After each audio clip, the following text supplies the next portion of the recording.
2 years in, and as we move forward to how the new year is going to look, festivities, it's going to, of course, be a different shift altogether. What did you say this regime, the Kenya Kwanza administration, needs to focus away from with the entry or sniffing of new entrants into cabinet, into the administration? What are some of the hygiene measures that the government would need to really consider?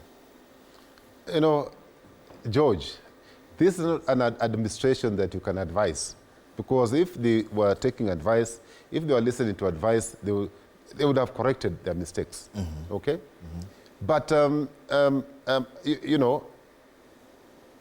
President Ruto was elected on the basis that he sold, and he sold it very well, the hustler narrative. Mm-hmm. In fact, my stepmother, who passed on last week, was a supporter of President Ruto.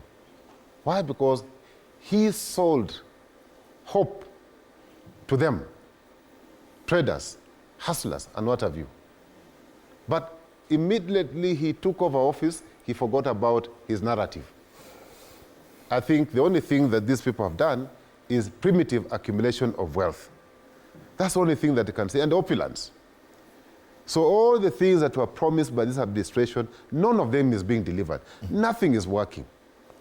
In fact, now, President Ruto is thinking about his survival. And that is why he has invited ODM in the government, some experts to help him. But that's not the case. It is there to make sure that he can get a cake of the voter bloc of ODM. Mm-hmm. I can even see he made a trip to Ishaweria to talk to the former president, even after saying very nasty things about him. But let me say this, allow me to say this in closing, because I can see we are running out of time. Yes. There are two things as we are closing the year, because this, I'm sure this is our last program this year. I am requesting my president, who is my friend, to read the concession speech delivered by the outgoing Ghanaian president, John Mahama. I'll just pick on a few things that I found interesting. He said, he discovered that time was up. He also discovered that no amount of media monopolization would have stopped this heavy defeat. He also discovered that voter buying, these billions that they're sending to China, 5 million every week, 5 million. Mm-hmm. No amount of bribery would have stopped this irresistible hurricane of change.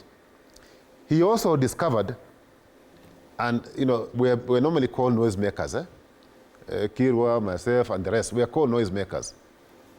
He discovered, though late, that those noisemakers, who may seem to be the minority, can never be ignored.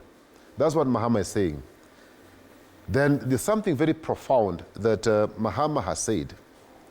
The praise and worship choir. The praise and worship choir. The sycophants are the most dangerous lot of people that you can have. They only specialize in telling you what you want to hear. That is his concluding remark, John Mahama. Mm-hmm. Finally, my president, who is my friend, issued a statement this week that has just passed. Mm-hmm. He said he's a man on a mission, and we thank him for being on a mission. We ask that his mission be a mission that is there to serve the people of Kenya. Mm-hmm. He also said that he will not retreat, neither will he surrender, because of the negativity from some of us, okay, who have some pepombaya, and probably we are stupid, okay? We now want to tell him that we have a vision that is guiding this country, Vision 2030. The only job we gave His Excellency the President is a driver of that mission and vision. That's the only job we have given him.